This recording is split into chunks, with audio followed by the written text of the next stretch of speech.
I'm joined now by Kyaw from London. He's the founder and executive director of the Burma Human Rights Network. It's been a year now since hundreds of thousands of people began fleeing Myanmar into Bangladesh. It was a major crisis then. How is the situation now with the refugees? Well, thank you for having me here. The situation of the refugees in the Rakhine state, let me divide two places here. One is the Rohingyas in Rakhine state, those who are stuck and blocked by all the humanitarian aids, and also the Rohingyas, according to Bangladesh government, 1.1 million Rohingyas sheltering in Bangladesh.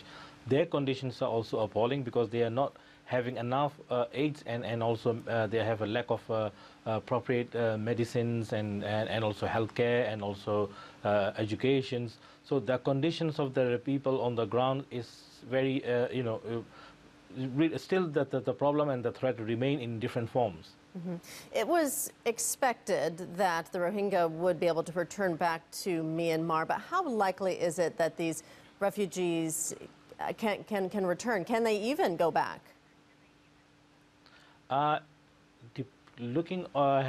If you see current situations, it's very unlikely these people could return to Burma for various reasons here. One of the main reasons is Burmese government don't want them to become citizens, accept them as citizens of Burma, and they have been denied their citizenship and their birthright, and their human right has been abused and violated and denied. So I mean, they are the one who really want to go back to their home and they want to start their normal life. But from the government, Burmese government side, they don't want them, and then look at what they're preparing. They are preparing a concentration camp for these people. So how could these people going to end up in concentration camp? And before that, there are 120,000 refugees, IDPs, already inside Rakhine State. They cannot return to their homes. They've been since 2012.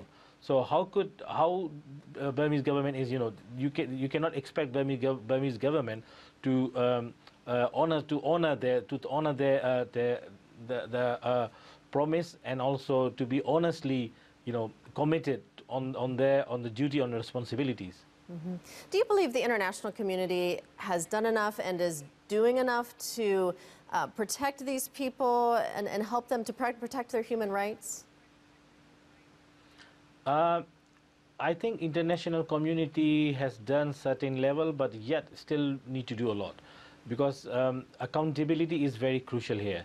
Because not only Rohingya peoples are suffering in Burma, there are also other minorities like Kachin people, Shan peoples, Karens and Chains and Mons and different, and also other Burmese Muslims as well.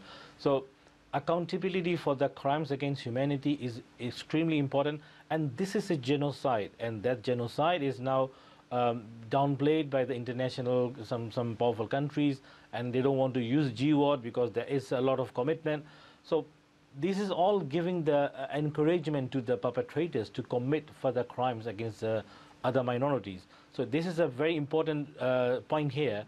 International community come to that conclusion that the perpetrator must be punished, and this punishment must be severe, and it should be enough for them to stop further crimes. And also international community need seriously consider for the Rohingyas stuck in northern Rakhine state, because they don't have enough foods and medicines, and they are also failing a lot of lives there. So international community is now going to take very bold step. We're expecting that in coming months there will be meetings in UN and many international level leaders are going to come together. So I think we hope that, and we want international community to take a very serious step to stop further crimes against humanity in Burma. All right, Kyaw, thank you for joining us today.